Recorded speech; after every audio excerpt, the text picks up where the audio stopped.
नमस्कार, स्वागत है आप सभी का। मैं हूं आपके साथ कुमार कुणाल धीरज। आप देख रहे हैं मुद्दा, और आज मुद्दा में बात करेंगे मोदी के सियासी सर्जिकल स्ट्राइक की। जी हां, बिल्कुल सही सुना है आपने। जम्मू कश्मीर के पहलगाम में हुए आतंकी हमले के बाद जब पूरे देश में आक्रोश है, उसी वक्त राजनीति भी अपने चरम पर नजर आ रही थी। और इस वक्त एक ऐसा सियासी surgical strike Bharatiya Janata party के तरफ से किया गया है जिसने तमाम राजनीतिक समीकरण ही बदल से दिए हैं। केंद्र की मोदी सरकार ने एक बड़ा सियासी सर्जिकल स्ट्राइक किया। लंबे समय से विपक्षी दलों की तरफ से हो रही मांग के बाद अब केंद्र की बीजेपी सरकार ने देश में जाति जनगणना कराने का निर्णय लिया है। मूल जनगणना के साथ जाति जनगणना कराई जाएगी। इस साल होने वाले बिहार विधानसभा चुनाव के साथ ही 2027 के यूपी विधानसभा चुनाव के लिहाज से भी ये एक बड़ा फैसला माना जा रहा है। उत्तर प्रदेश में समाजवादी पार्टी, बीएसपी और कांग्रेस लगातार जाति जनगणना की मांग कर रहे थे। तमाम चुनावों में भी इसे बड़ा मुद्दा बनाया गया था। जिसकी जितनी संख्या भारी, उसकी उतनी हिस्सेदारी की बात राहुल गांधी और कई अन्य विपक्षी दलों के नेता लंबे समय से करते रहे हैं। इसके लिए जाति जनगणना को पहली सीढ़ी बताते रहे। कांग्रेस शासित कुछ राज्यों में इस तरह का जातीय सर्वे कराने का निर्देश भी राहुल गांधी दे चुके हैं, लेकिन देशव्यापी जाति जनगणना कराने का फैसला कर मोदी सरकार ने कांग्रेस के सामने लंबी लकीर खींच दी है। इस फैसले से प्रधानमंत्री मोदी ने विपक्षी दलों से उसका मुद्दा छीनने की कोशिश की है। उत्तर प्रदेश में सपा प्रमुख अखिलेश यादव, जो हाल के कुछ महीनों से पीडीए यानी पिछड़ा, दलित और अल्पसंख्यक का नैरेटिव सेट करते रहे हैं, उन्हें भी झटका लग सकता है। यूपी में 2027 में चुनाव होना है। संभव है कि 2026 में ही सरकार अगली जनगणना कराए। अगर ऐसा होता है तो उत्तर प्रदेश में भी अखिलेश यादव और मायावती के सियासी दांवों को झटका लग सकता है। इतना ही नहीं, बीजेपी द्वारा अब इस तरह का देशव्यापी जनगणना कराने के ऐलान से विपक्षी दलों का संविधान और अंबेडकर नैरेटिव भी फेल हो सकता है। अब केंद्र सरकार के इस निर्णय के बाद जाति जनगणना के मुद्दे पर श्रेय लेने की होड़ मच गई है। बहरहाल, कांग्रेस इसे अपनी जीत करार दे रही है, लेकिन बीजेपी ने जाति जनगणना का ऐलान करते हुए आरोप लगाया है कि कांग्रेस ने आज तक इसे सिर्फ राजनीतिक हथियार ही बनाया है। कैबिनेट की बैठक की जानकारी देते हुए केंद्रीय मंत्री अश्विनी वैष्णव ने कहा कि 2010 में तत्कालीन प्रधानमंत्री मनमोहन सिंह ने आश्वासन दिया था कि जाति जनगणना पर विचार किया जाएगा। इसके लिए मंत्रियों के एक समूह का भी गठन किया गया था, लेकिन जाति जनगणना नहीं कराई गई और 2011 की जनगणना में सिर्फ सामाजिक आर्थिक सर्वे कराया गया, लेकिन उसकी भी रिपोर्ट सार्वजनिक नहीं की गई। तो मोदी सरकार का यह सियासी सर्जिकल स्ट्राइक क्या गुल खिलाएगा, यह वक्त तय करेगा। लेकिन मोदी सरकार ने देश में जाति जनगणना का निर्णय करते ही एक बार फिर से सियासी समीकरणों को पलट सा दिया है।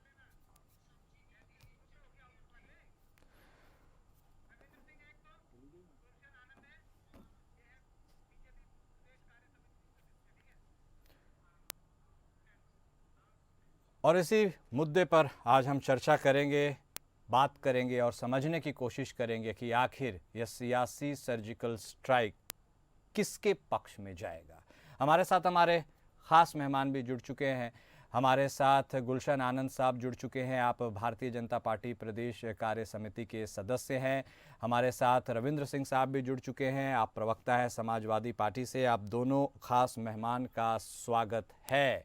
सबसे पहले आनंद साहब, शुरुआत आपसे ही। जिस चीज़ की मांग काफ़ी लंबे अरसे से की जा रही थी, एटलीस्ट विपक्षी दलों के तरफ से, और जिसके जवाब देने में आपको भी थोड़ी असहजता महसूस होती थी, कोई माने या ना माने, आखिर उस बात का ऐलान हो गया। और यह ऐलान उस वक्त हुआ जब बात आतंकवाद की हो रही थी। टाइमिंग के ऊपर भी सवाल उठाए जा रहे हैं और यह भी कयास लगाए जा रहे हैं कि 2025 के आखिरी में बिहार के चुनाव हैं, 27 में उत्तर प्रदेश के चुनाव हैं। ये दोनों ही राज्य जातीय समीकरण के बिना हिलडुल नहीं सकते। ऐसे में यह जो सियासी सर्जिकल स्ट्राइक आपने किया है, ये क्या मायने रखता है? आनंद साहब। ऐतिहासिक निर्णय है मोदी सरकार की कैबिनेट का। और जो लोग कोई पीडीए के नाम पर, जातिगत के नाम पर, तुष्टीकरण के नाम पर, वोट बैंक के नाम पर वर्षों से राजनीति कर रहे हैं, आज उनके बोलने के लिए कुछ भी नहीं रह गया है। चाहे वो पारिवारिक डेवलपमेंट अथॉरिटी हो, पीडीए हो, चाहे कांग्रेस ने अपने समय में कभी इस पर निर्णय नहीं लिया। धोखा धोखा धोखा कमेटियां बनती है। अभी आप अपने वक्तव्य में बता रहे थे आदरणीय मनमोहन सिंह जी का, पंडित जवाहरलाल नेहरू का इतिहास सब हुआ है।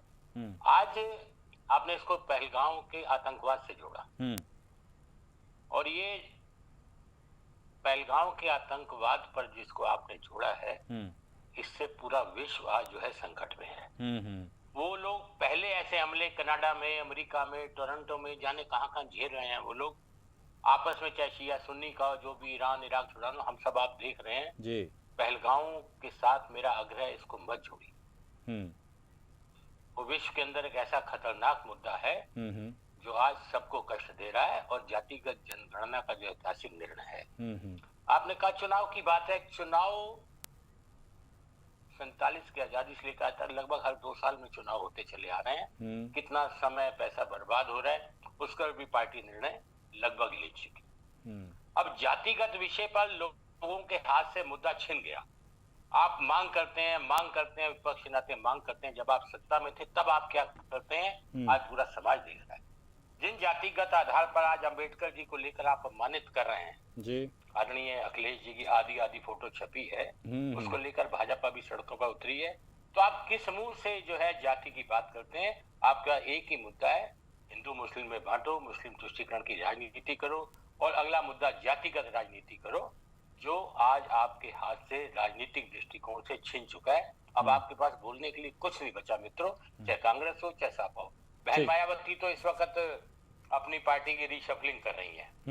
उनको अपने दलित वोट बैंक की चिंता है।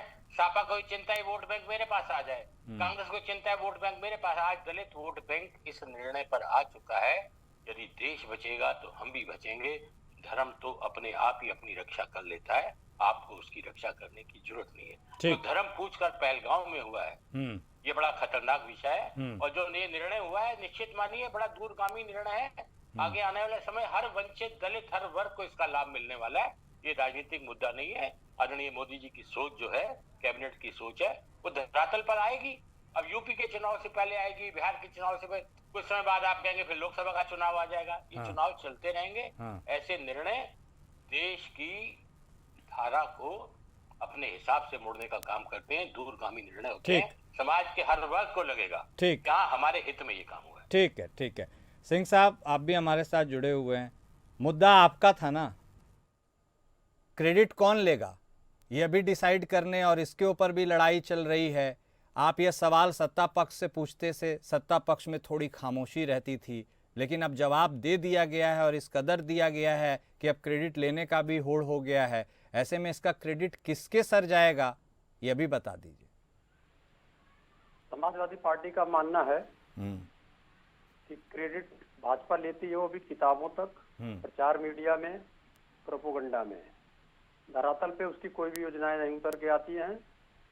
अगर ये धरातल पे उतर के आती है तो जो बहुसंख्यक समाज है, 90% पीडीए समाज, उसको लाभ होगा। हमारा मानना है कि इस निर्णय से यदि धरातल पे आता है तो बाबा साहब अम्बेडकर के संविधान की विजय होती है, और जो हम लोगों की सामाजिक न्याय की बहुप्रतीक्षित मांग थी वह पूरी हो जाएगी। यदि फिर लगा देता हूँ, इससे देश का जो 90% आबादी वाला समुदाय है, जिसको हम लोग पीडीए समुदाय कहते हैं, उसके समग्र विकास का रास्ता खुलेगा।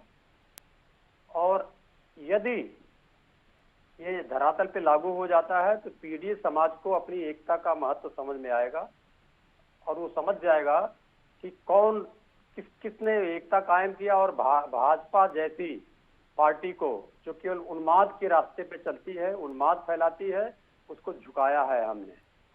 अब देखना यह है कि मोदी जी द्वारा तमाम घोषित जितने भी ऐतिहासिक तथाकथित ऐतिहासिक निर्णय थे, 15 लाख रुपए, 2 करोड़ नौकरी, किसानों की आय दुगनी, हर घर जल, आतंकवाद खत्म की तरह यह भी जुमला न साबित हो जाए। एक और नारी वंदन बिल, तो इसकी तरह यह भी जुमला न साबित हो जाए। अगर ये जुमला साबित करेंगे तो जाहिर सी बात है कि अपने चुनाव के लिए कुछ भी कर सकते हैं।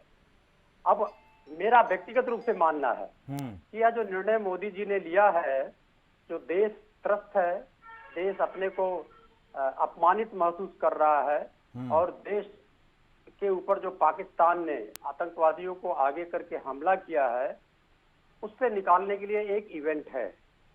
क्योंकि भारतीय जनता पार्टी ये नहीं बता पाई कि पाकिस्तान के विरुद्ध क्या ठोस कार्रवाई किया, आतंकवादियों के खिलाफ क्या ठोस कार्रवाई किया, और भारत सरकार द्वारा जितने भी वहां सुरक्षा बल उपलब्ध थे उनके अधिकारियों को, किस किस अधिकारियों को चुन के पनिशमेंट दिया गया, जिससे जो हमारे पर्यटक जो 26 शहीद हुए हैं उनकी मौत का जिम्मेदार किस अधिकारी को मान के उसको किसको पनिशमेंट दिया गया।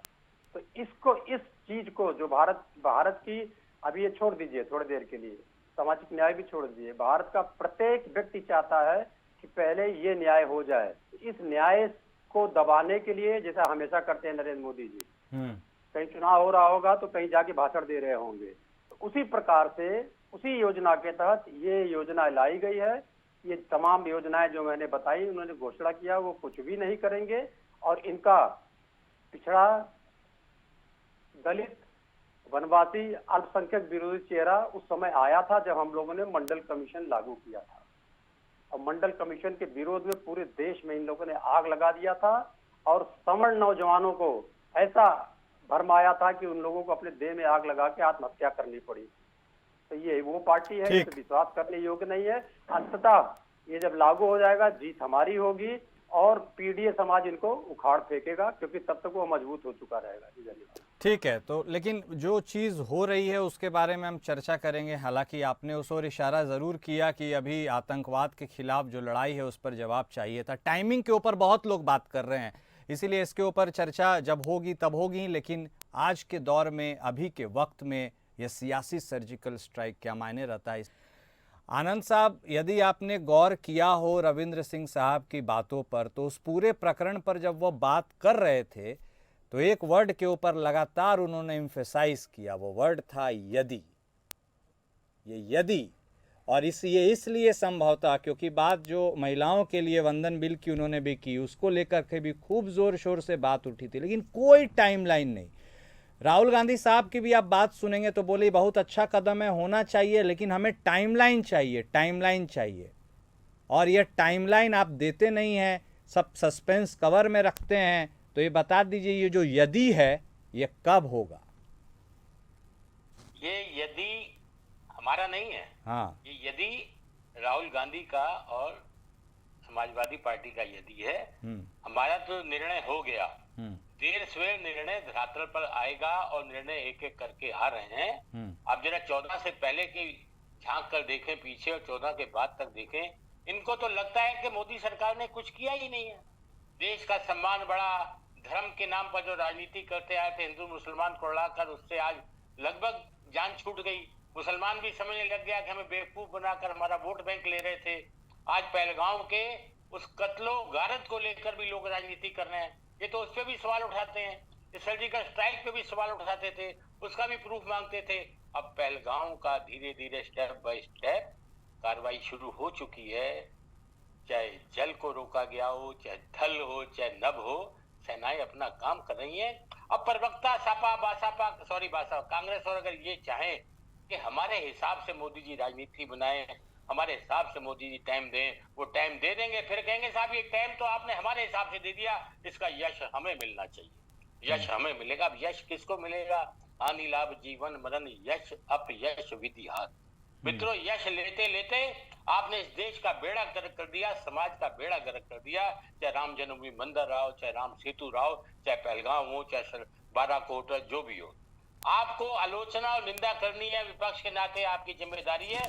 पर जब देश का सवाल आए, तब तो जिस राहुल गांधी जो बगल में छोटा संविधान लेके घूम रहा है, और आपके अखिलेश भैया जी उसके आगे पीछे नहीं, लेकिन आनंद साहब, आपसे लोग ये पूछते हैं कि आप घोषणा तो कर देते हैं, लेकिन आप अमली जामा कब पहनाएंगे? देखिए, आपने कह दिया कि कांग्रेस, यूपीए ने भी 2011 में जातीय जनगणना नहीं कराई, 10 में ऐलान किया था, सामाजिक आर्थिक सर्वे।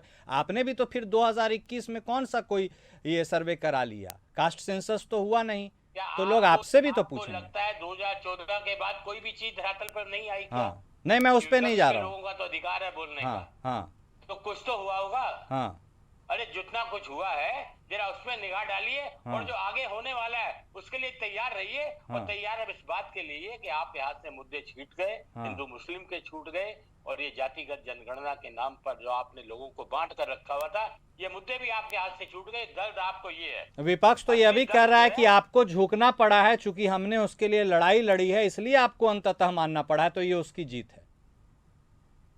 सर झुकने में बड़प्पन है, हाँ। अकड़ने में हमेशा नुकसान है।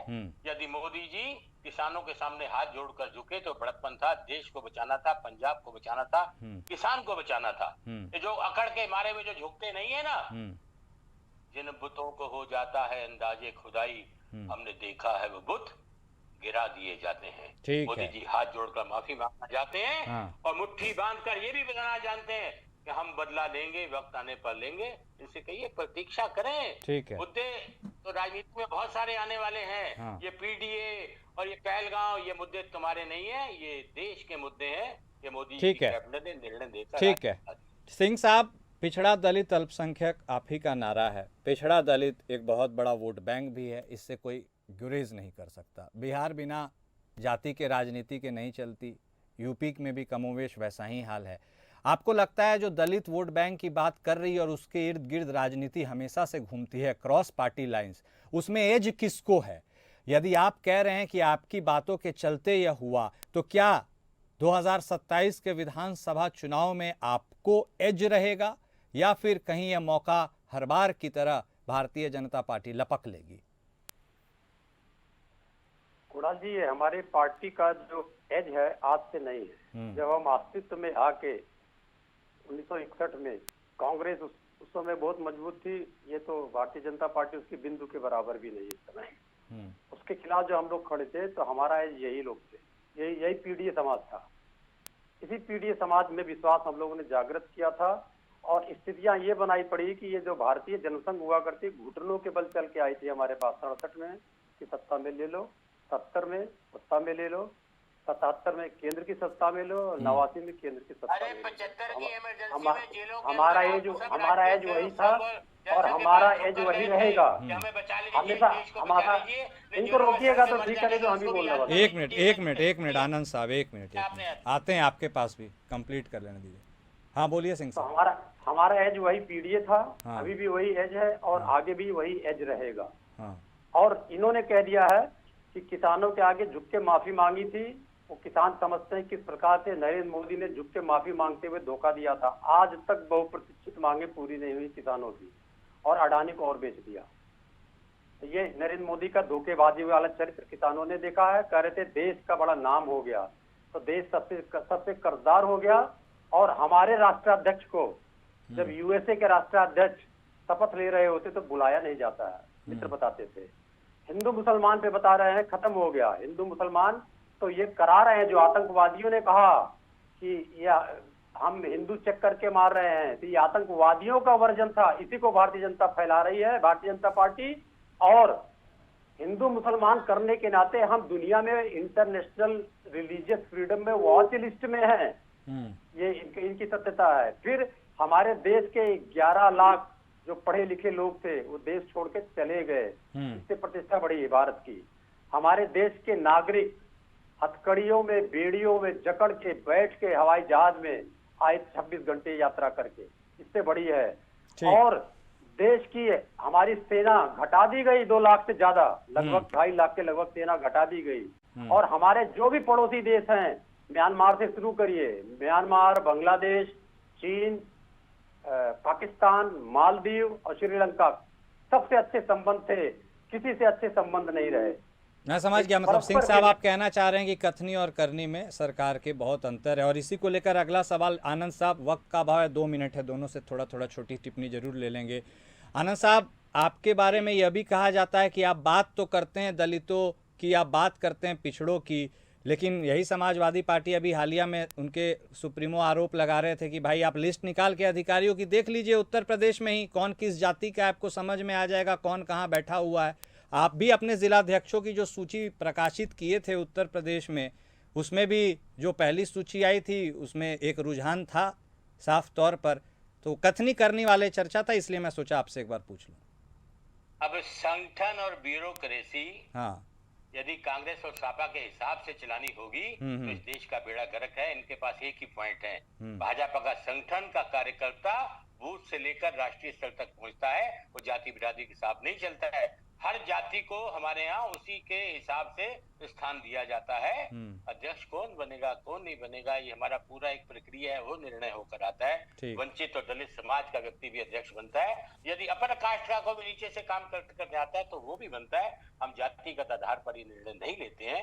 आपके यहाँ क्योंकि जातिगत और मुस्लिम हिंदू के अलावा कुछ सोचता ही नहीं है। ये आप ही लोग हैं जो अब तक कहते थे मुसलमान की बेटियां ही हमारी बेटियां हैं, इस देश में सबसे पहला अधिकार मुसलमानों का है। अरे भाई आप किस मुंह से ये बातें करते हैं? क्या थोड़ा प्रतीक्षा करिए। सर्जिकल स्ट्राइक आज हुई है कैबिनेट में, सर्जिकल स्ट्राइक के आपको निर्णय भी नजर आएंगे। झुकने में जो आनंद है वो खड़ने में आनंद नहीं है। ठीक है, एक क्विक क्लोजिंग 10 सेकेंड है। सिंह साहब आपका भी अपना भी एक वक्तव्य दे दीजिए। जनता पार्टी ने जितने वादे किए थे सब जुमले और झूठ निकले हैं। बड़ी बेशर्मी के साथ इन्होंने माना है कि जुमले थे, या भी एक जुमला ही निकलेगा। केवल और केवल जो देश का अपमान हो रहा है और हमारे शहीद जो पर्यटक हैं उनको ढकने के लिए ये इवेंट है जिसे भारतीय जनता पार्टी करती है।